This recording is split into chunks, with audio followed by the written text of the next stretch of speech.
Şey mi kalacak? Cep telefonu mu kalacak? Bunlar mı kalacak? Tabii tabii ben koyuyorum bilgisayara da onları bir toparlayacağım. Doğu. Hadi gel seninle bir tur atalım. Kargalar ne yapıyor? Doğu. Kargalar ne yapıyor babacığım? Köpekler ne yapıyor?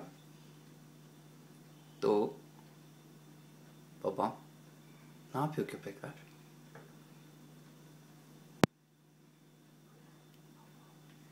Ne yapıyor köpekler? Of. Kediler ne yapıyor Doğu kediler?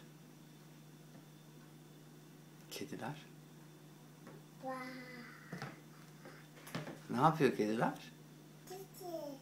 Kedi. Ne yapıyor kedi? Nasıl ses çıkarıyor? Ne yapıyor? Başka ne yapıyor?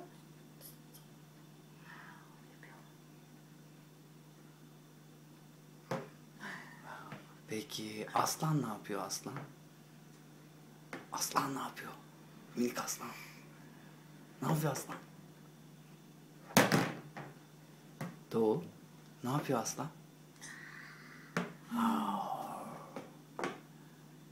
İnek ne yapıyor babacığım inek? Çok onu seviyorum. İneği bayılıyoruz.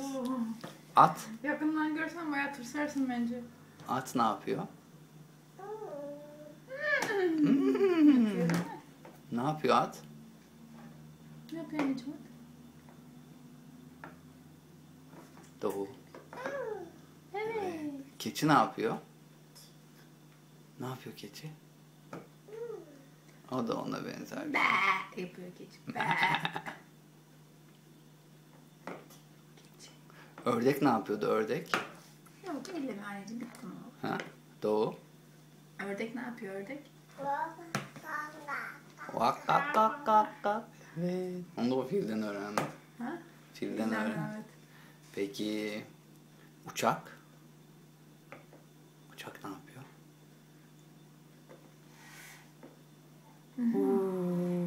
Evet. Helikopter? Ne yapıyor helikopter?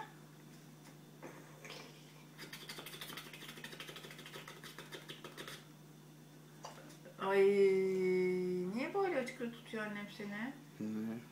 Peki Ay.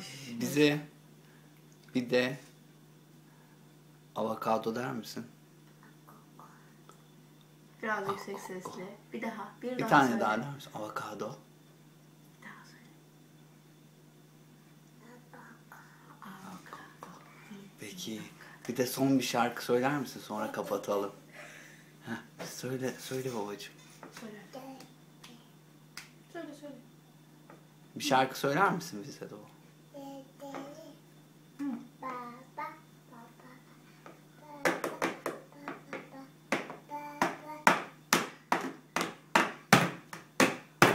Evet, şimdi el sallayalım kameraya. El salla telefona. Bye bye. Telefona el salla. Doğu bye bye. Gitmiyor baba bir yere merak etme. Telefona el salla. Ne sallıyor o?